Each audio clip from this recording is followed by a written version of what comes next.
and welcome back to the Ramble On Podcast. It is the home of your 6-18 Loyola Chicago Ramblers. My name is Zach Coe, and I am joined, as always, by my 5-star co-host, George Gabra. George, a little bit of a different episode here today. I'm not going to call it episode 37 or whatever we'd be on at this point, 38, I think it is. We're just going to preview this Davidson game coming up tomorrow, and then we'll be back at you next week with a full episode recapping the Davidson game, the LaSalle win, finally snapping that losing streak, and then the loss against VCU. It's been a little bit of a hectic week for us schedule-wise, work-wise, me with the Super Bowl and whatever else you have going on. So just a quick one here to get you set for the Davidson game tomorrow. But how are you doing, George? I'm doing good, especially doing better after the win on Tuesday night. Finally back in the win column, albeit against a very bad Explorers team. But you take a win any way you can get them with the way this team has been playing lately. Yeah, I mean, the student section in that one was the whole arena was empty U, as some of our friends on Rambler Twitter like to call it, and you can't really blame them at this point with how they're playing. But you finally snap that losing skid. You go, they had no wins in the month of January because the Rhode Island game came on New Year's Eve, December 31st. Yep. So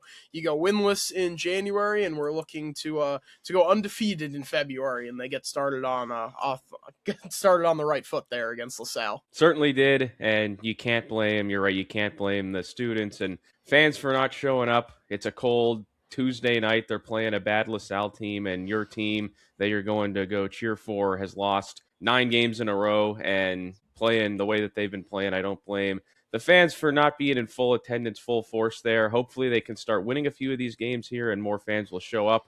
But it was LaSalle. I don't want to get too far ahead of myself yet because LaSalle, again, they're one of the teams right there towards the bottom with us in the Atlantic 10. So it was a nice win, but let's see if we can duplicate that tomorrow night against the Davidson team, who has played pretty well this season. Yeah, let's dive right into that one. Second matchup of the season against Davidson. Of course, that first one was the torture I had to subject myself to on the beginning part of my flight over to France. A 79-64 Wildcats win over Loyola at Gentile. This time we're heading to the Belk Center, Belk Arena, something like that. It's Belk something or other at Davidson. But what do you got on the Cats? Well, the Belk Center, I believe that's the name. Yeah, they have the volleyball lines on that court. They can't do it. Yeah. I mean, you're a Division I basketball program that's a high major. You figure that you'd be able to get the court ready so you don't have to look at the volleyball court at the same time. But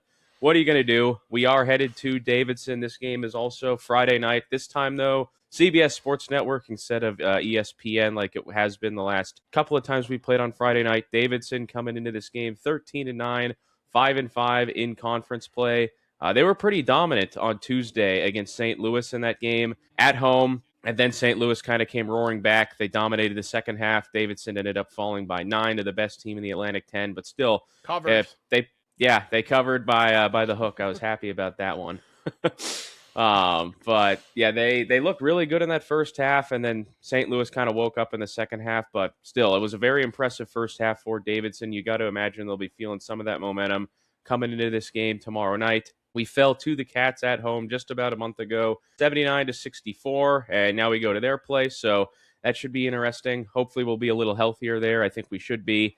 98th in the net, which is 6th in the Atlantic 10. They are 106th in the Ken Palm, offensive rating of 119, a defensive rating of 107 on Ken Palm. We said this the last time we previewed this game, but it's a roster full of guys who play very good team basketball, not one or two guys who dominate the scoring. They've only got 2 guys averaging double figures, and Robert Blums leading the team with 11.5 points per game, and Josh Scovins, he's averaging 10.7 points per game.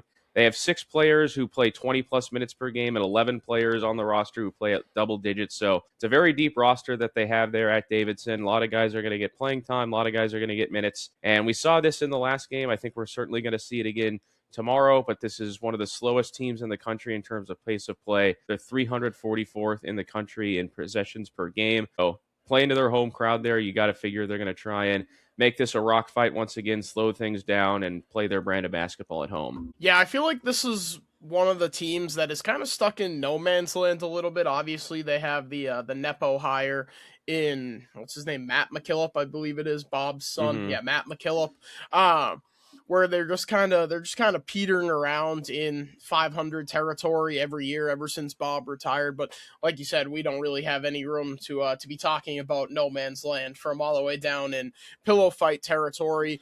This is a team that is way deeper than you, and it's hard for me to feel confident going into this one, even after a win, because we saw a similar end to this game where you're up by 17 with, I forget how long it was left in the game, but you're up by 17, you start turning the ball over, you allow a 7-0 run for LaSalle, you end up winning the game by 10, and I think that was just one of the games where, similar to Rhode Island, who kind of started to kick things into gear a little bit, but then has started to fall back down to earth, where you kind of begged them to get back into it, but they simply weren't talented enough to do it. This is a team that is going to be talented enough to do it and good enough to do it.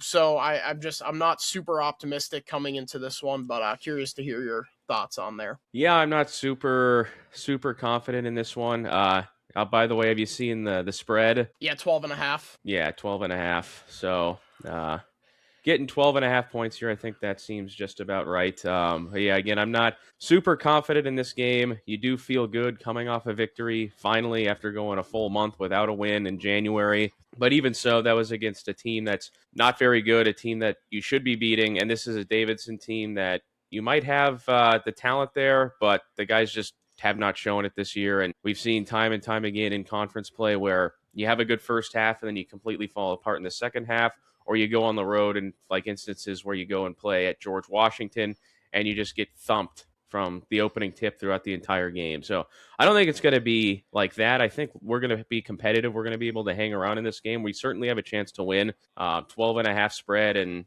the money line, I think Vegas has them right now at not available at the moment. But it's certainly a winnable game, but I think they got to play their A-plus game, and I think Davidson probably has to play their C game, I'm guessing. But it's a game they can win. I'm just not picking them to win. I do think that they get back in the L column here, unfortunately. Yeah, I got plus 800 on the money line. Okay. On the Score Bet app, according to Pickett. That's the best value. Looks like that's far and away the best value. Fanatics has it at 700, FanDuel plus 590, DraftKings, etc. don't have it available. So I'd guess probably settles around the 600 mark.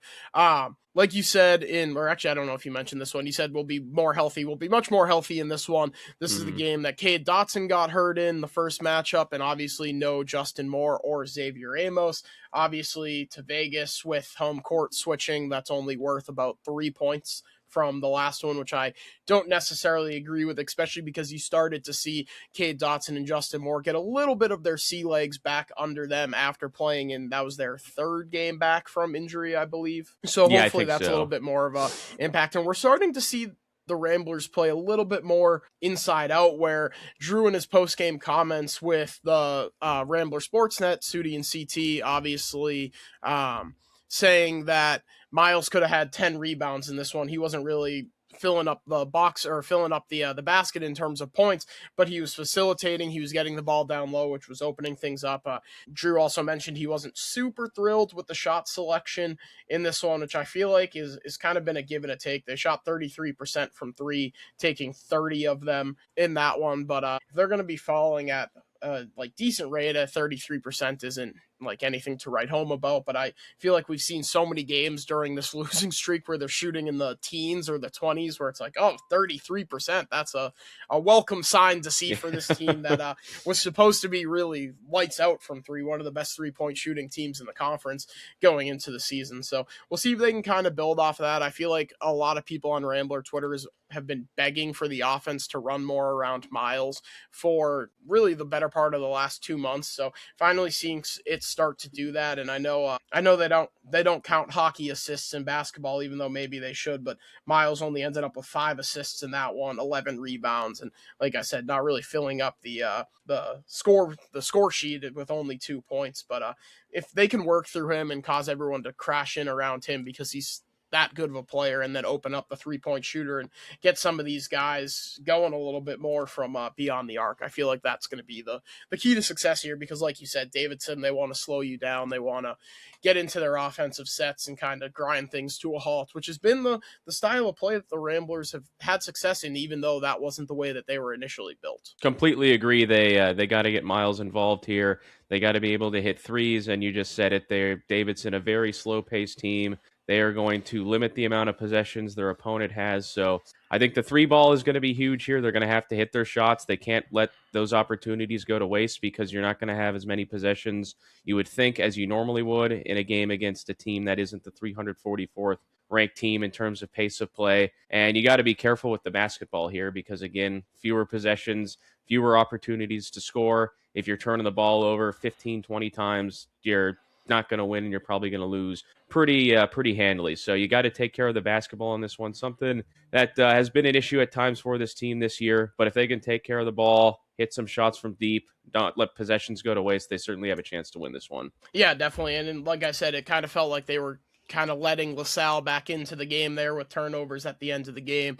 And then obviously we've seen it before, whether it be in the Dayton game, the first one where you blow a big lead. Really, turnovers have been the key to losing games that you otherwise would have had a shot to win in this one. So like you said, taking care of the basketball is going to be a key figure. Obviously in this one, it's 13, or in the last one, it's 13 turnovers leading to 11 LaSalle points, which is a little bit higher than that magic number of 10 that you'd like to be around in order to put yourself in a good position to win games, but we'll see how they come out. One last thing from me, Daniil Glazkov in the last one against LaSalle, 23 minutes, 6 points, 6 rebounds, highlighted it as probably the best game that he's seen Daniil play as a Rambler. So I want to see if he can kind of capitalize on some of this positive momentum he has. A little bit of an attaboy from Drew. Drew mentioned Sheldon Edwards in his second year here right around this time, or his second year. I think, yeah, it would have been his second year here. Right around this time, Jaden Dawson goes down with an ankle injury. Sheldon kind of steps up and takes off and has a really fantastic career. Obviously, I don't think we need to recap Sheldon Edwards' career as a Rambler. Everyone knows he turned into a fantastic player, had a record-setting season last year from beyond the arc. Obviously, I don't think Daniil is that kind of shooter, but I think he can have a similar impact as Sheldon. So want to see him kind of follow it up with 2 good games and kind of take that step forward that we were all kind of looking for him to take throughout this year. That would be fantastic. We certainly could use his production here. I don't believe Chuck Love will be back for this one, right? No, Drew, from what I listened to, Drew did not mention it. I think I tuned out like 30 seconds with 30 seconds left. So unless it came there, but it sounded like they were the last update that we got. It sounded like he was considering shutting himself down they were considering shutting him down for the season as to not further the injury. So we'll see what happens there. Yeah, he is hopefully, unfortunately. He's beyond the medical red. No, you're good. He is beyond the medical red shirt. Time for him. He's played too many games, which sucks. But would rather him be healthy and have burnt a full year of eligibility than force his way back for a team that's 6-18 and more likely than not going to be playing postseason basketball beyond maybe even the first game of the A10 tournament, depending on who they draw. So I don't know if we'll see him the rest of the year. Yeah, I think that's smart. Keep him on the bench here, get him fully healthy, and hopefully he sticks around for next season, because we saw what he could do when he was healthy out there. But yeah, to get back to your point about Glazkov, you've seen it. You've seen the potential there. It's just hasn't come all the way around, and hopefully right now is starting to be the time where it kind of clicks, and you could tell Drew is very happy with that performance. So if he could have a big game tomorrow, that would be huge, not only for his development as a player and on this team moving forward, but huge to potentially pulling off the upset. So definitely excited to see him, excited to see what the rest of these guys can do. I expect them to come out and play hard. Definitely got to be feeling good about themselves after a victory. Little momentum going their way, which is something they haven't had in over a month. So hopefully that all helps as well. and we can go in there and pull off an upset. Yeah, and I mean, I think Daniil really stepping up and like making that impact is a good lesson for the rest of these guys. You mentioned it. Hopefully Chuck Love sticks around. Hopefully Nick Anderson sticks around. That these guys can carve out a role for themselves leading into their second year. Like, okay, like you stick around, like you're going to make an impact for this team. And Drew kind of mentioned it, like he knows the style of play. Like Daniil is one of the few guys that were sticking around from last year. Obviously, we know with the ton of roster turnover. So like he's a guy that can kind of continue the culture that we've been talking about having kind of faded this year, with guys coming in and just looking like they got their bag and don't really care about anything else. Yep. Couldn't have said it better myself.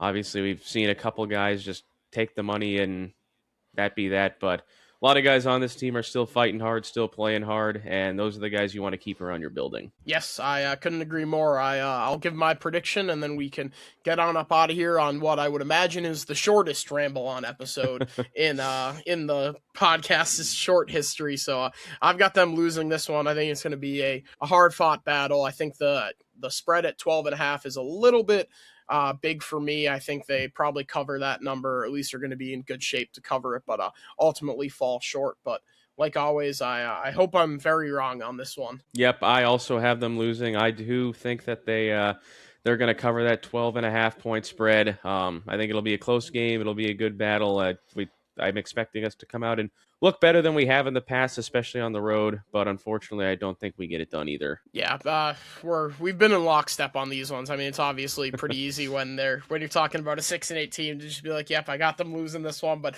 I think we were a little bit more positive in these predictions than we have been in the past, where it's just like, yep, they're going to get their doors blown off. I know I took VCU on the spread, just trying to get a little scratch if they're going to be bad, and I ended up losing both. The Loyola blows a pretty substantial first half lead, which they've been known to do, and VCU wins outright and doesn't cover. So double whammy for me in terms of losing, which sucks. But maybe that's the key to Loyola playing at least well, or even just covering, because you know what they say, good teams win, great teams cover. I just need to fade them every single game and they'll cover. So we'll see. But once again, thanks so much for tuning in. Sorry this one's a little short. Obviously, it's been a hectic week for both of us, personally, work in our actual jobs and whatnot. So we'll be back at you with a mega episode sometime next week. Ramblers will have a week off from tomorrow's game to next Friday's game against St. Louis, which I'm sure will be a pretty hefty point spread in that one. But thank you so much for tuning in for this short one, and we will see you next week. Go Patriots.